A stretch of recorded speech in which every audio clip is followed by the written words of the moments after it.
Hey friends, welcome back to Between Sundays.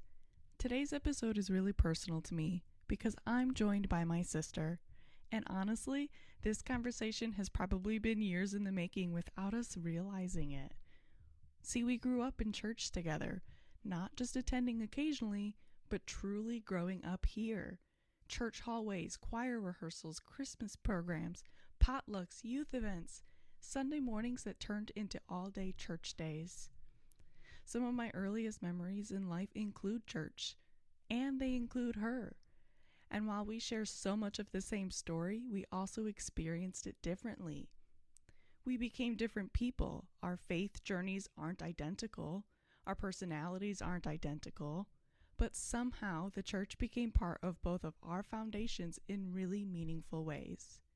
So today feels less like an interview and more like sitting down to reflect on where we came from, what shaped us, and what it means to carry those experiences into adulthood. So, welcome to the podcast. Hi friends, and welcome to Between Sundays. I'm your host, Torri, and I'm really glad you're here. This is a space where we talk about faith in the middle of real life, the moments that don't always make it into Sunday morning. Let's dive in.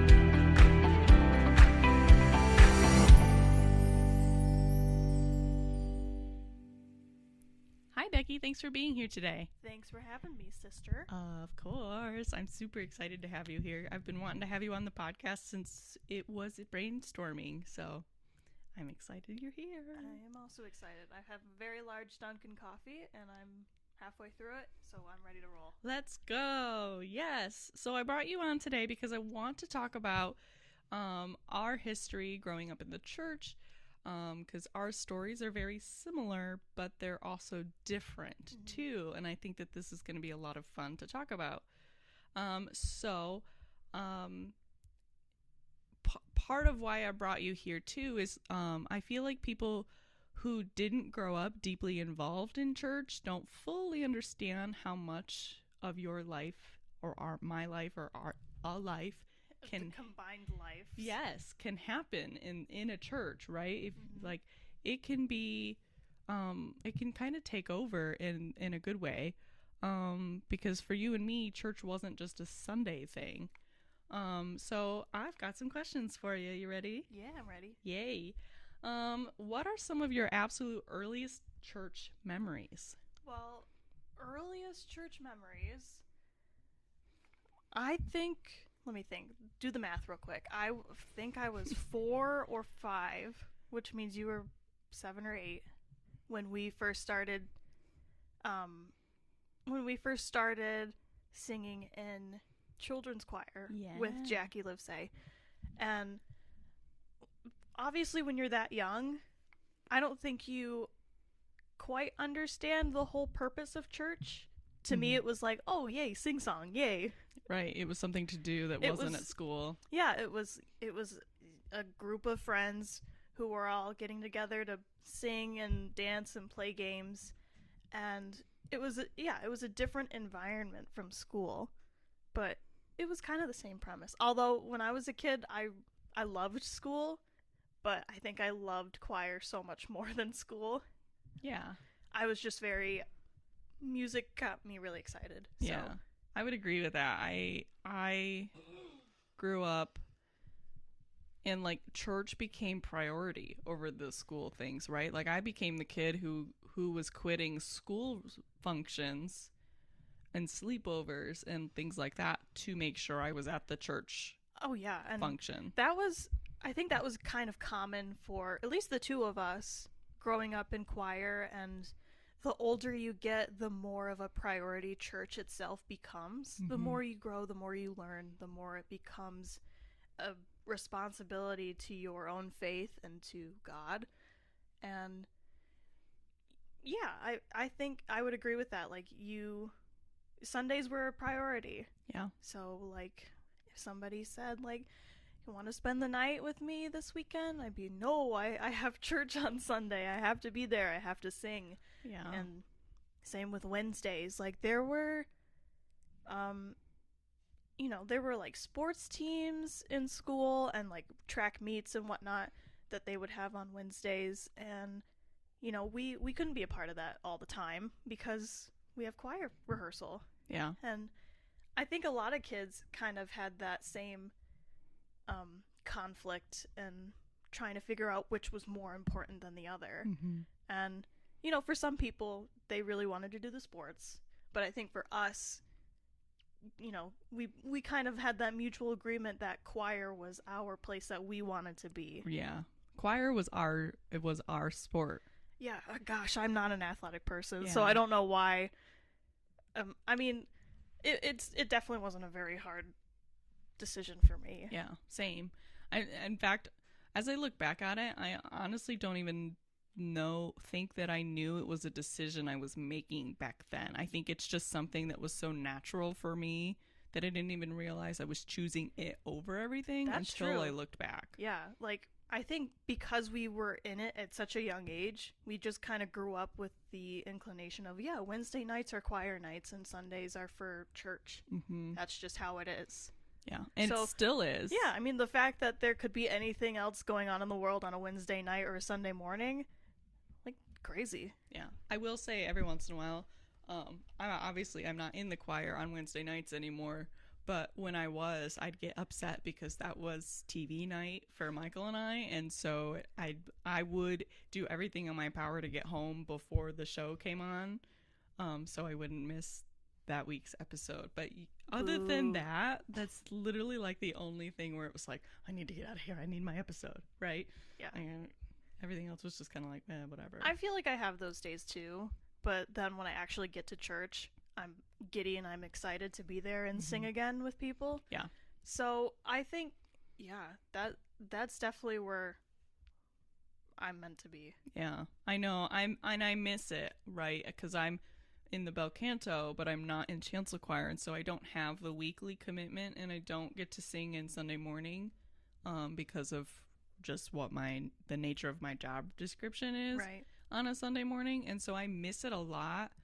But I'm thankful for opportunities like the concert we just had a couple weeks ago, obviously celebrating bel canto, which is a group I'm in, but just the opportunity to get to be back in the choir loft with everyone just makes me happy. I was telling Corey about that concert that I think that was the first concert in my life that I've been a part of, but I've done so little. Mm-hmm. Like, I only sang 4 songs, but I think you sang like 12. Uh-huh. And it was kind of nice to just like sit back and kind of relax and enjoy somebody else's music for a change. Yeah. But I also I love singing.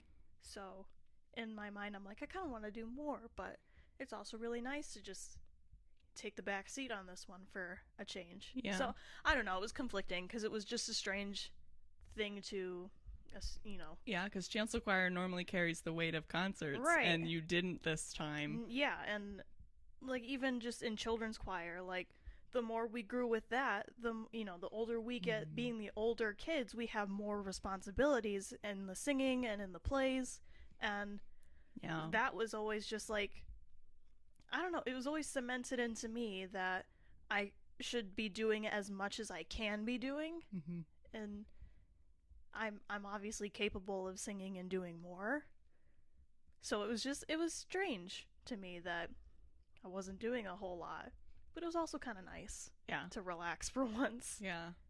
I wish I could say the same. Yeah, but I mean, it's over now, so. It is, but it was a wonderful concert. It was absolutely stunning, and I'm grateful for the turnout that we had, and just, I mean, Tim does such a wonderful job picking music. We've talked about that a little bit, and it's just, I loved it. I loved every second of it. I love a lot of the pieces that Tim chooses.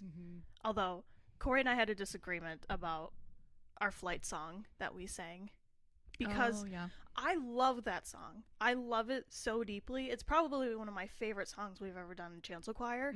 But Corey was, he was analyzing too deeply, I feel like, and he's like, as he does.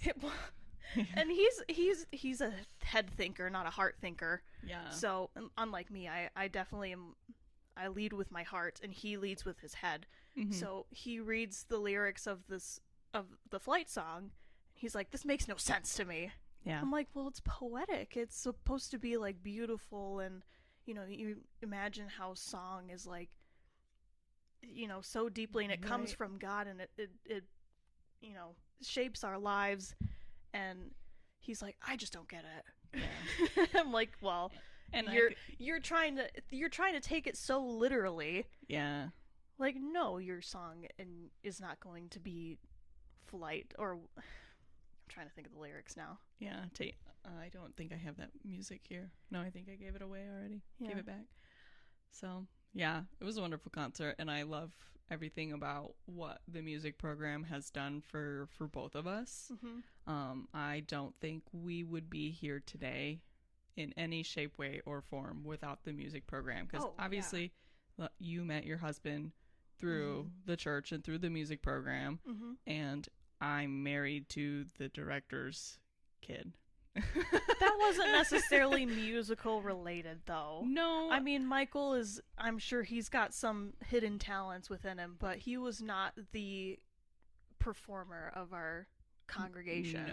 No. He definitely has the Munier music skill. He just isn't as comfortable with the performance as the rest of us. And that's Muniers. fine. That's totally fine.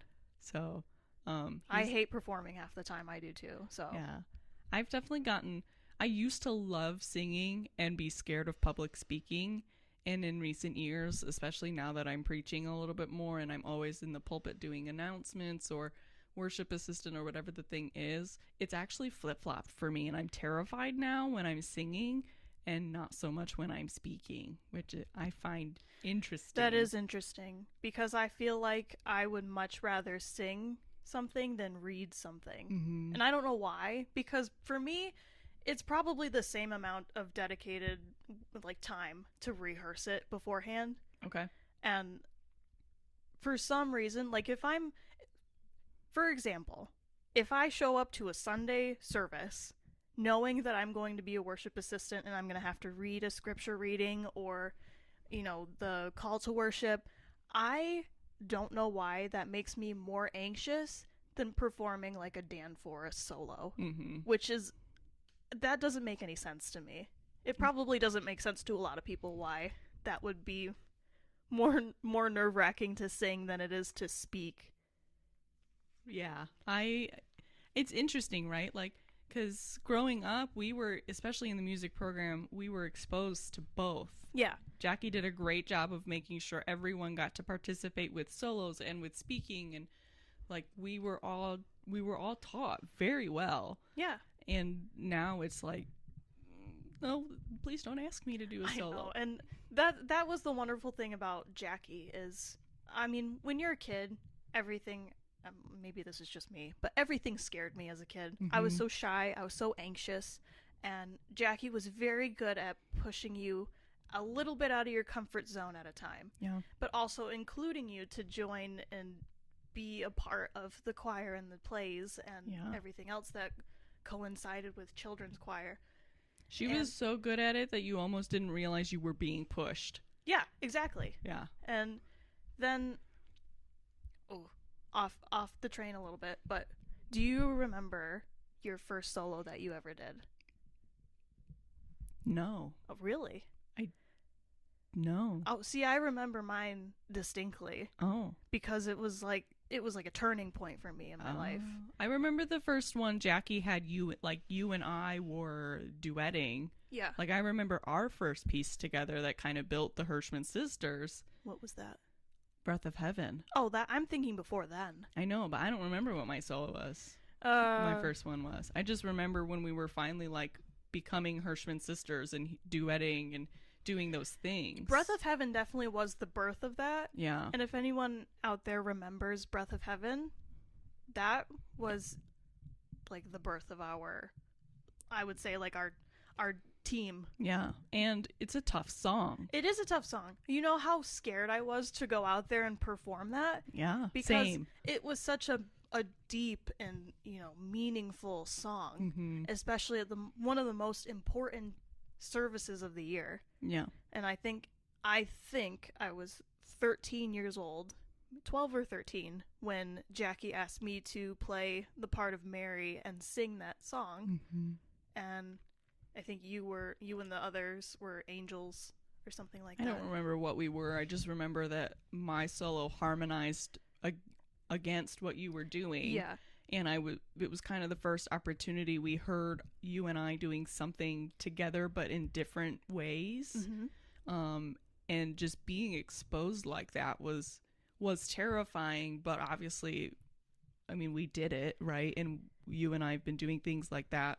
We've been singing for retirement homes and the church and all the things all the time since. That was definitely a real growing point for me, because it was probably the biggest I've ever been put out of my comfort zone. Mm-hmm. And I remember minutes before we went up to sing, I was like having a panic attack. Yeah. And you were really great. You were trying to talk me through it. You were like, you got this, you can do this.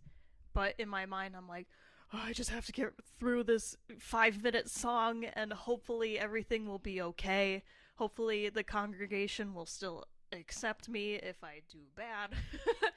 Yeah. And hopefully they'll brush that one under the rug if I did. But it was yeah, that was a huge turning point, because after that performance, that was kind of when me growing into a teenage phase, that was when church became like an ultimate priority for me, because I wanted to keep singing and pushing myself to grow further out of that comfort zone. Mm-hmm. And I mean, it worked. Yeah. It did something. Yeah. Woohoo, right? Is there a time when we were growing up, I'm curious, where you realized not everyone spent as much time at the church as you and I did? Yeah, so I think that definitely became more prevalent with like maybe late middle school, high school era, because I was realizing that a lot of my high school friends that I was friends with at the time, they did not prioritize church like I did. And some of them never even went to church.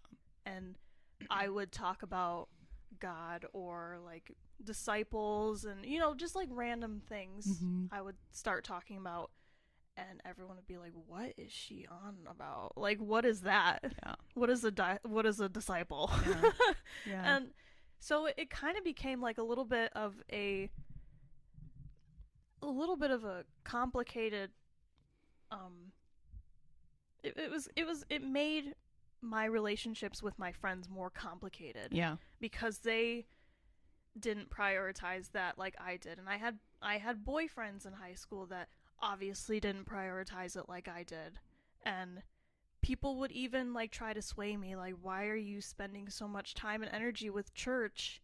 Really? Yeah. Because they would say like, this isn't important. Oh my gosh. It's so interesting that you say that, because my friends in high school and my boyfriend in high school, like, were very supportive of my journey through the church. Like, I'll never forget junior year prom. We went to prom, and then we went to one of our friends' house and did a sleepover, and I had to leave the next morning at like the crack of dawn to get to the church because that happened to be musical day. Mm-hmm. And I don't remember the musical. I just remember having to rush to the church. I think for me it was more of a situation of like, I had friends who accepted it but did not necessarily support it. Wow.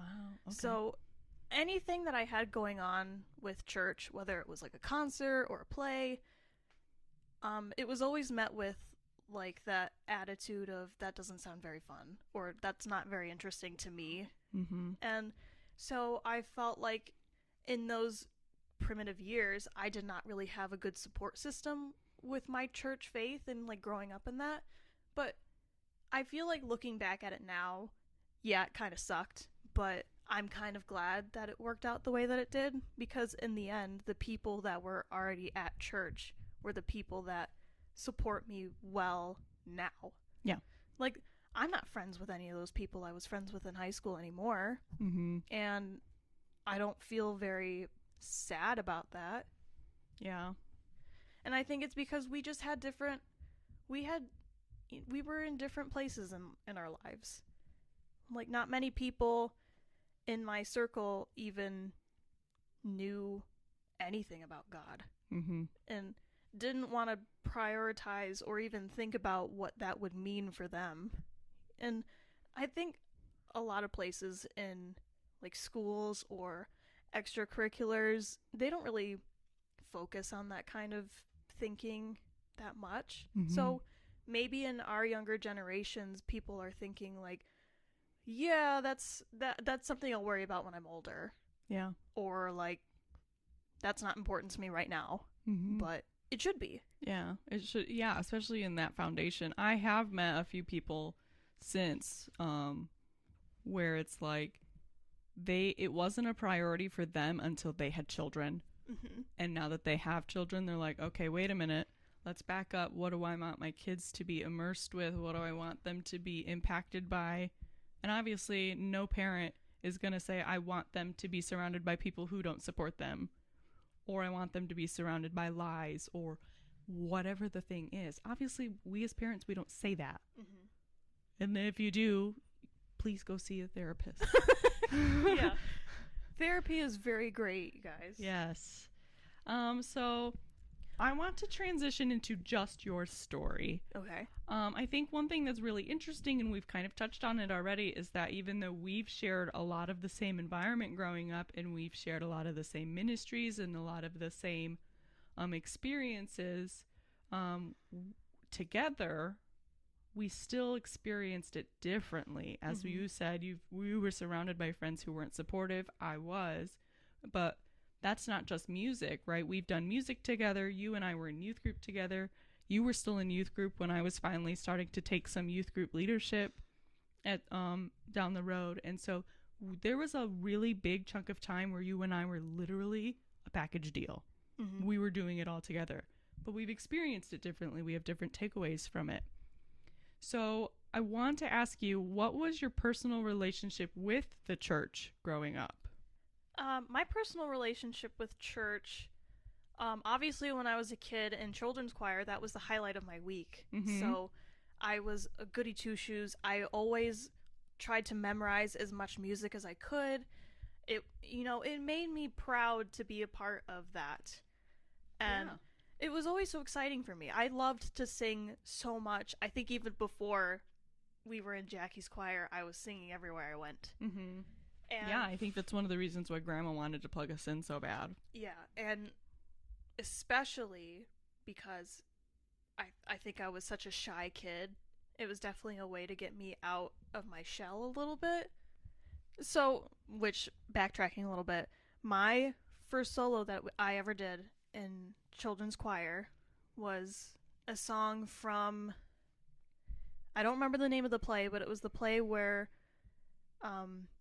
it was with Esther and Mordecai, and I played Mordecai. I love that play. My solo was something along the lines of like, stand up for what is right, Oh, interesting. Okay. I don't remember. I remember the story, obviously. Esther's one of my favorite Bible stories.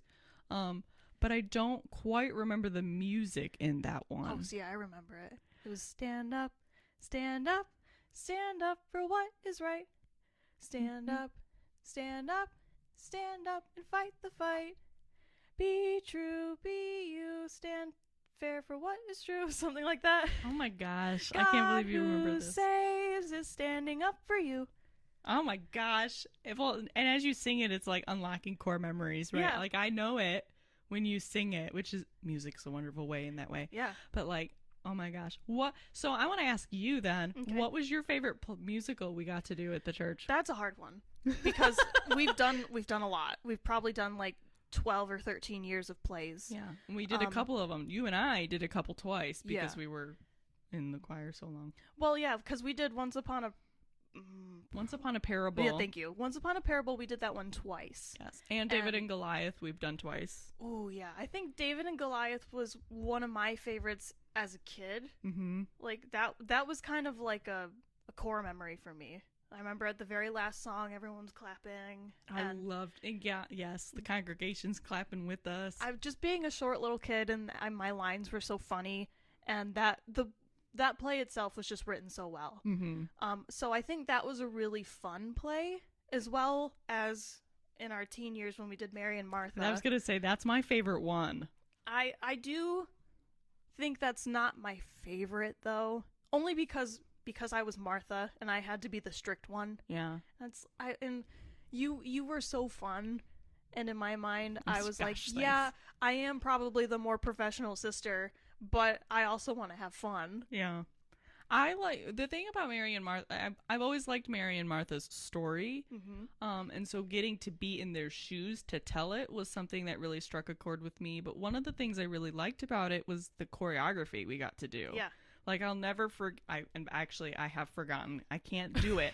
But the opening scene, I run in from the balcony and come down to the table, and then we're doing like this dance with our hands on the table. Yes. Yes, I don't remember it, but yes, I remember that specific song. Yeah, I don't know, the choreography in that particular one just strikes a chord with me. I also remember playing Jezebel in.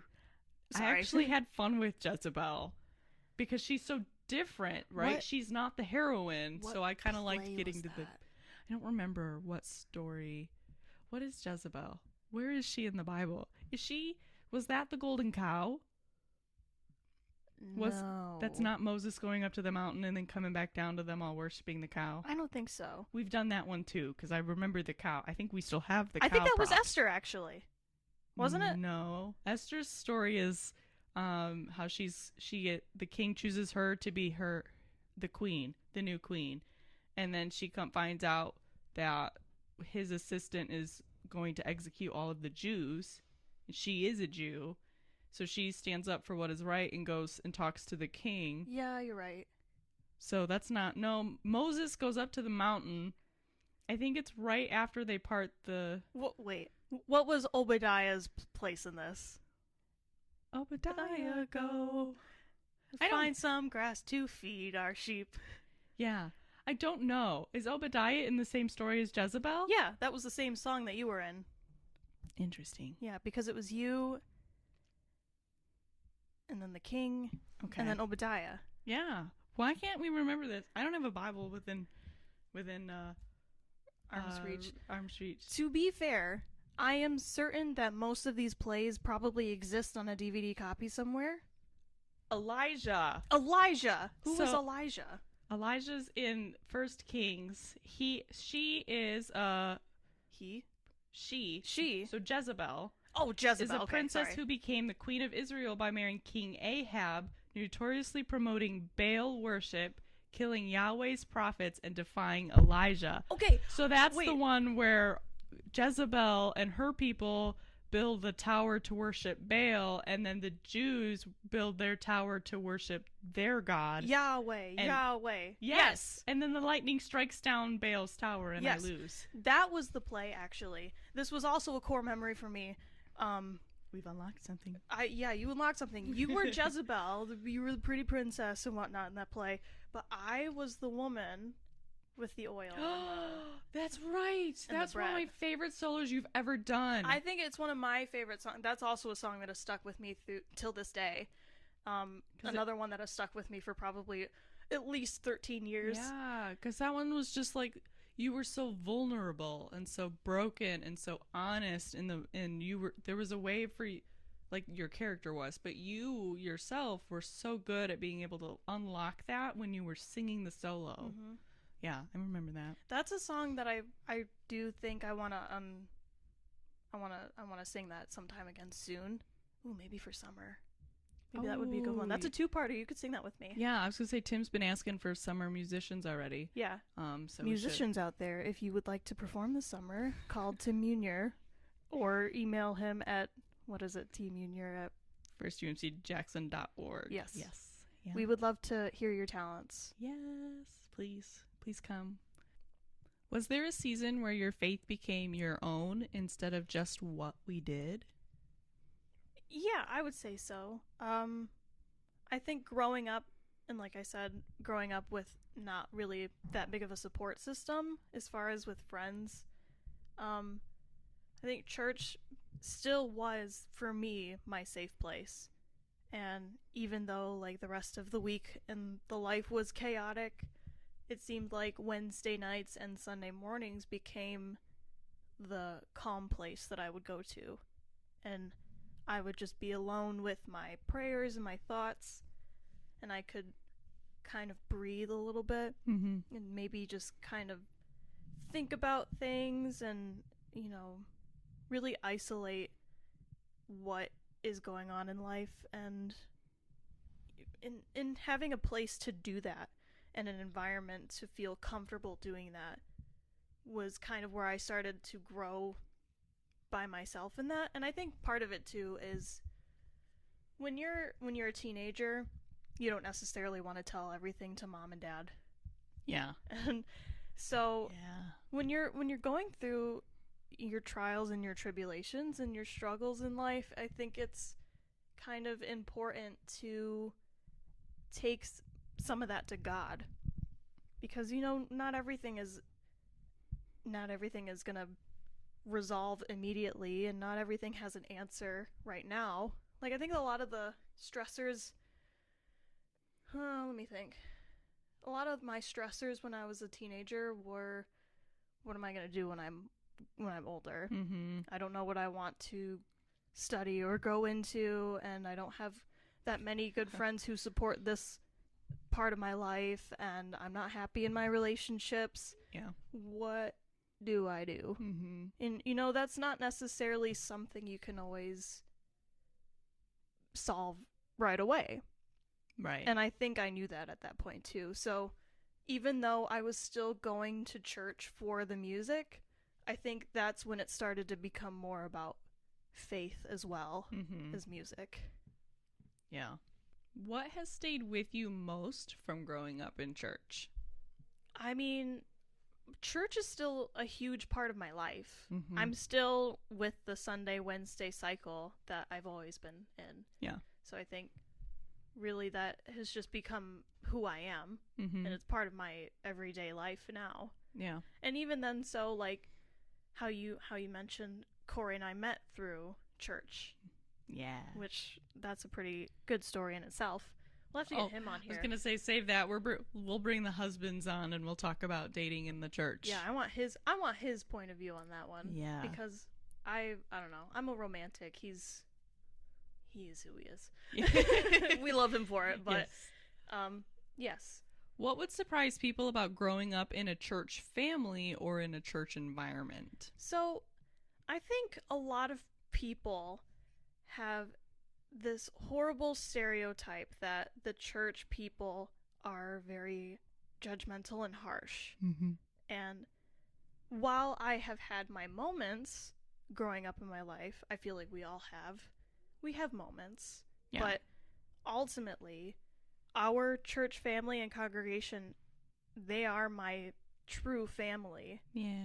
Because that I see them quite often enough to where at this point they're kind of not family, Yeah. So it's so wonderful to have a group of people that you're not related to genuinely care about you and want what's best for you and your faith journey. They're praying for you, they're thinking of you, they're wanting to learn more about you and talk to you, and it's fellowship.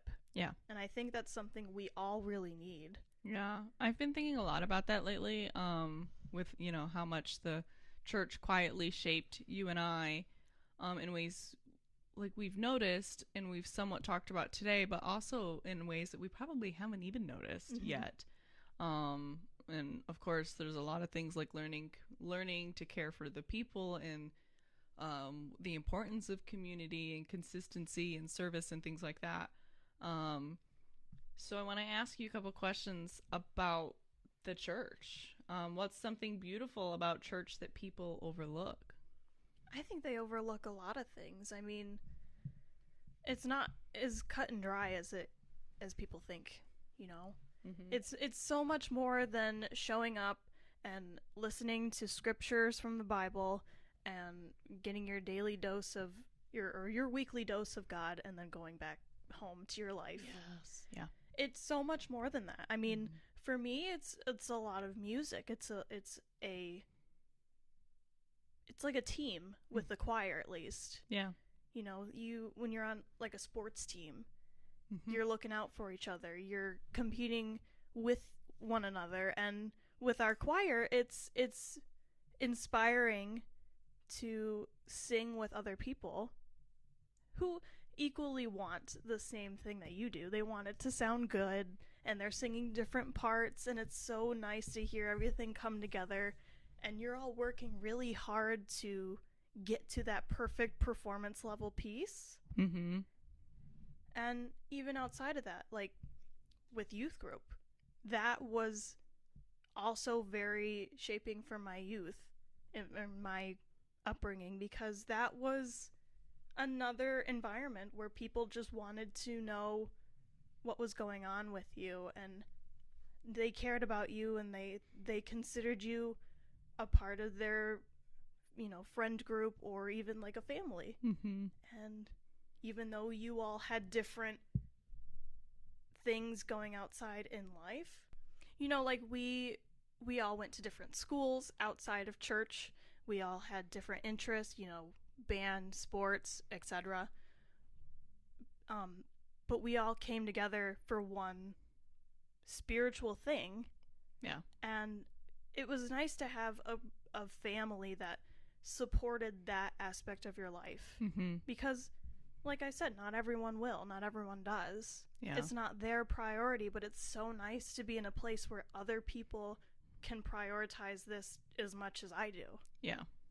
So that has been huge for me. Yeah, I would agree that I don't know where I'd be in my journey as a wife and as a mom if it weren't for our church family, especially losing grandma. Yeah. Like we, of course, our family is very close and we're still well supported by our actual family, but to have other grandmas who are local who can help, because our other grandmas are not local. Yeah. And so these ones, they are, right? Like we get a whole family of grandmas and of sisters and brothers and just people who are looking out for us in a way that our family can't, but also supporting us in the same ways our family has too. And so it's just a beautiful picture when you look at it and you're like, in fact, I just said this to Michael yesterday, where it's like, I think Pastor Brad and some of my friends know me just as well as Michael does, which isn't accurate because he's my husband. Right. He naturally knows me better than anybody else. But there are some conversations that I will have with Brad or with Joe or with other people in our congregation that I haven't had yet with Michael. And it like there's nothing wrong with that. I'm not venting about my husband, and I'm not, you know, withholding information from him. It's just that outsider perspective with someone else I trust, which, of course, Brad's role as pastor, he is somebody who I'm going to go to when I need to talk about things and kind of break it down before I can take it to Michael, simply because that's the nature of his job. Right? Like he helps bring some clarity to some conversations that I have to have with Michael, and I'll often go into his office and I'll be like, I need you as pastor right now because I'm lost. I've spiraled into something and I need you to help me clean out my head before I move on and go talk to my husband about it, because Michael goes into fix-it mode a little too quick sometimes. Yeah. And that's a good thing, but it can be a bad thing sometimes too. Yeah, and it's just sometimes it's nice to get somebody else's point of view on things. Yeah, I would agree with that. What keeps you connected right now? Like when things get tough, what keeps you connected? I definitely think it's more... when I was younger, I would have said the music keeps me connected, but now I would say it's more the people that keep me connected. You know, having my friends in choir and my husband and obviously family and my friends. Yeah. I would say like that's a community of people that always kind of bring me back to my my roots in my faith Mm-hmm. when everything gets difficult. And I mean, how is life not difficult sometimes? It's hard to keep your perspectives in gear. Yeah. Yeah. I would agree with that too. And just like I struggle too with the days where I know that I need to work off site for some of my responsibilities. Because I like to be around everybody, Yeah. right? I'm a people person and I miss out. I feel like I also have FOMO. But I do. I feel like I don't know. I just miss everyone when I don't go to the building. Yeah, I get that too. So, Like now that choir season's basically over, I'm kind of sad. yeah. Summer is always a little depressing because of that reason. Yeah. I do like the opportunity to hear the different musicians come in over the summer. But yeah, I do miss the choir when you take your summer break. But Yeah, I mean, and like when choir comes back in September, it's always like such a huge reunion. yes. It's like I missed you, and I didn't realize how much I missed you. Yeah, I love Homecoming Sunday for that reason. When we Yeah. just launch all of the fall programs and the choir comes back and like we are back in action after taking some time away. I also like summertime because usually for some of us on the staff, it gets a little quieter. Yeah. It kind of depends on who you are in the staff and what your role is and who you work with. But things do, we don't like to call it quiet season because it's really not. The ministry is always ongoing. But for certain things, like things do slow down a little bit where we can catch our breaths.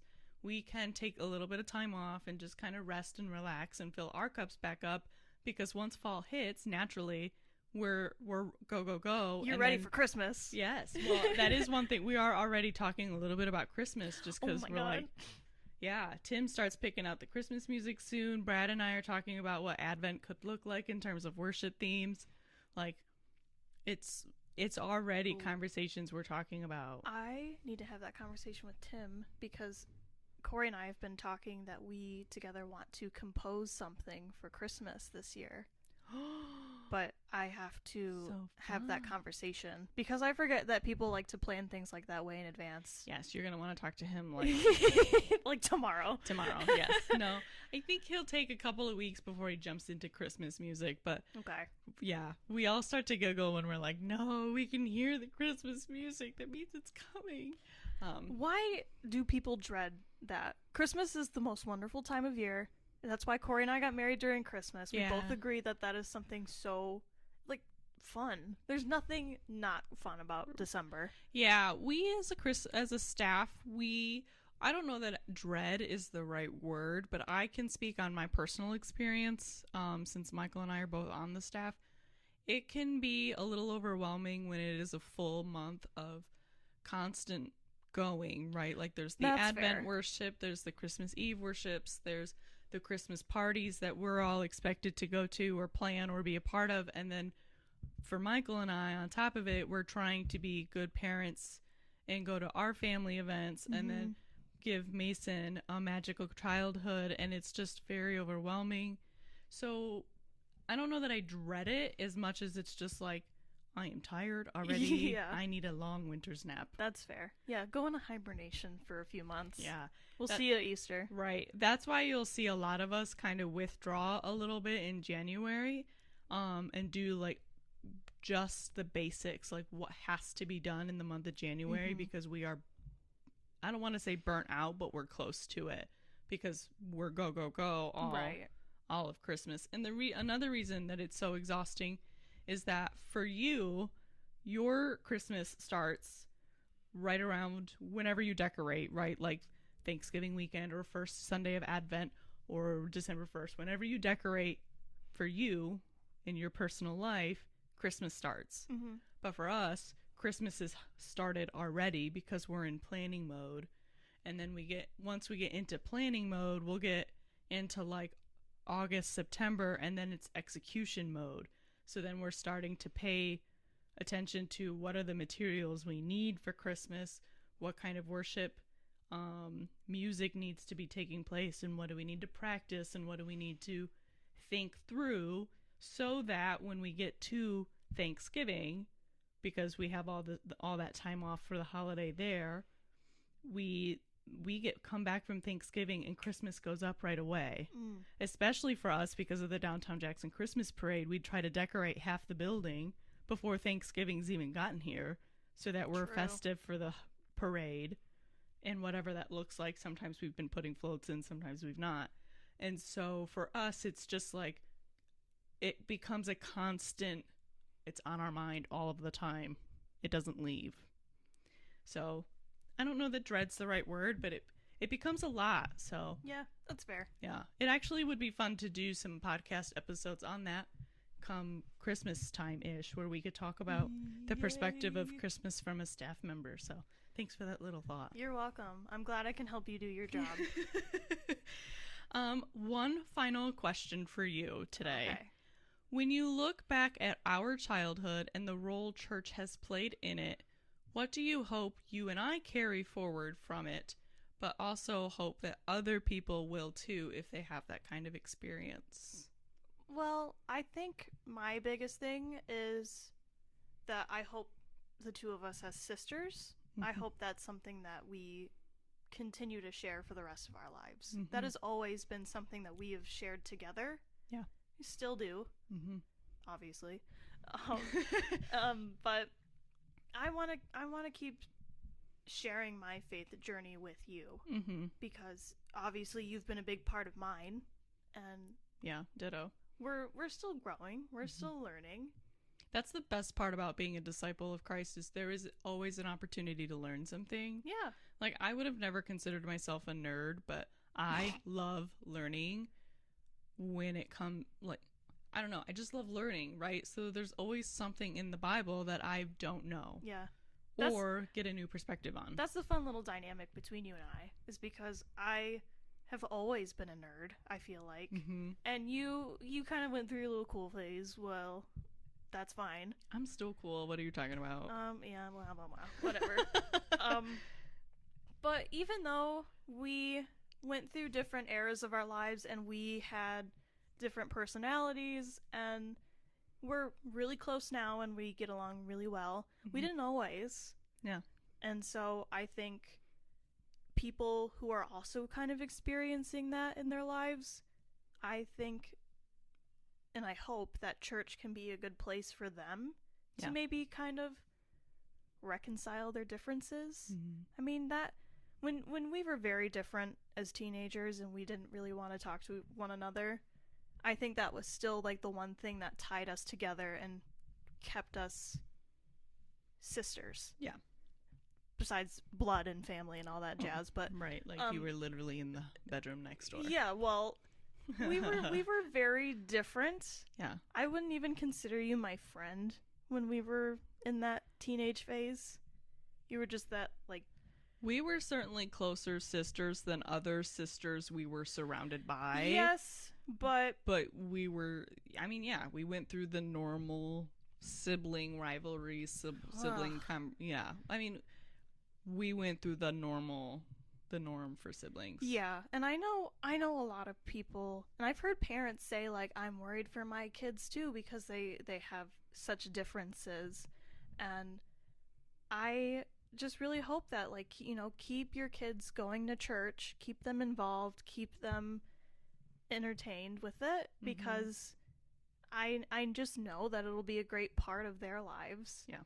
And, like, just as it was for ours, you know, because look at who we are today. And same with Corey and his brother and other people in our lives that had similar differences when they were growing up, you know? Yeah. Like, Corey and David are best friends now. Yeah. It's great. I know. But, gosh, they were worlds apart. I mean, yeah. How could you not be at some point in your journey as siblings when you're trying to figure out who you are, but you're also constantly surrounded by this other person? Right, and you're trying hard not to be compared to the other sister. Right. We had that moment, too, where I think I was kind of in your shadow just because you were the older sister, and that I had to learn from you and the things that you made mistakes on. Yeah. But then you not were only also... my mistakes, but, like, I'm somebody who's always striving for something else. And I think people thought you'd do the same thing. And, yeah, I think people got stuck in the idea that, well, this sister's this way, so this sister should be very similar, if not the same way. Yeah, stop thinking like that, please. Yes. Because we're two very different people, and although we look alike and we sound alike and we kind of act sometimes the same, doesn't mean that I feel the same about things that you do. Right. Like, you even said, like, yes, I love music, but I'm not I'm not a part of chancel choir anymore, but it's still, a passion of mine. La-di-da. Yeah. All of the things, yes. But, like, I would be completely lost if I didn't have chancel choir and all that other musical stuff. Mm-hmm. But you're fine. You have your kids, your family. Kids? No. Just one. One here on Earth, yes. Yeah, sorry. Yeah, we have differences in our lives. Mm-hmm. But we have our commonalities that make our relationship together really great. Yeah. But I think even though we are very different people, and other people are also very different people, there's so many different personality types in our church, it's so great that we can all be together, do similar things, and believe in one similar God. Mm-hmm. I think that's fantastic. Yeah, I do too. And I highly, highly encourage everyone to stick with it, because I do think that this is part of life that your soul really needs, whether you realize it or not. Mm-hmm. That was going to be my next thought for you, was what piece of advice do you want our listeners to take away from our conversation, but also just their faith journey in general? You don't have to have a sister like I do to be involved, Like, I always like to think the two of us are celebrities in our church, because we've just always been around and we're always front and center doing everything that we can. You don't have to be a Hirschman or young or extroverted to do passionate things in the church, Yeah. For God's sake, I am not an introverted or an extroverted person. I'm very extrovert. My goodness, the coffee is getting to me.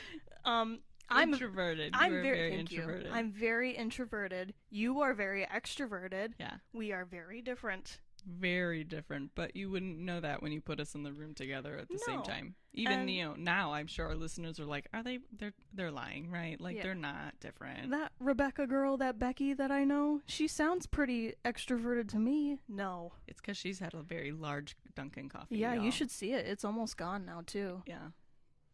So and I got the shakes. I'm excited now. But I can't think straight. Well, I want to wrap up. So thank you so much, because this conversation really highlights something special for me, and just also reminds me that faith stories are rarely built in one big moment. They're built very slowly and in ordinary moments, with familiar people and traditions and conversations. For us, it was music, in community, and simply just showing up, right? So I think growing up in church gave you and I memories, more than memories. I mean, we have lots of memories, but I think it gave us so much more than we could ever have asked for, in ways we may not even know yet. Yeah. So our faith journey is like an 1,000-piece puzzle, and maybe I love puzzles. And maybe the border is done, but nothing else. We're 30% done with this puzzle. Oh my gosh, I love that imagery. That was wonderful. What a great way to end it. I don't know what the full picture looks like yet, but it's probably going to be really cool when it's done. Yeah. Well, you know what? We'll just find out when we all get to heaven, right? Yeah. We'll frame it. So, yeah. Can we frame in heaven? Do we know? I don't know. In this metaphorical puzzle analogy that I've created, I'm going to say yes, you can frame it. Jesus is preparing rooms for each and every one of us in heaven, so maybe we can just put in a request that we get a puzzle in all of our rooms. Wouldn't that be cool? Side note, to have a puzzle hung, if Jesus is preparing a room for each of us, when we get to our room, if the picture was like a complete, like, look at what you've done to glorify me.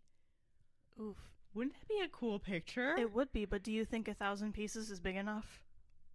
For some people, maybe not. Yeah. But for some people, it could be. I don't know. How do you define the size of your puzzle? That's the question of the week. I love that. Yeah. What a great, strong way to end. We're going to end it right there, folks, because that was pretty good. Thank you so much for coming onto this podcast with me. Yes. I hope that you'll come back. Of course I'll be back. I'm not going anywhere. Yeah, this was fun. And, of course, I just love being with you naturally. So I'm glad you do, because I do too. So I'm a pretty fantastic person. I would agree. Thanks for being here with me today, Becky. Mm-hmm. Thanks for spending some time with me today. If this episode encouraged you, share it with a friend or someone who might need it this week. And don't forget to follow along so you don't miss what's coming next. We'll see you back here soon in the in-between.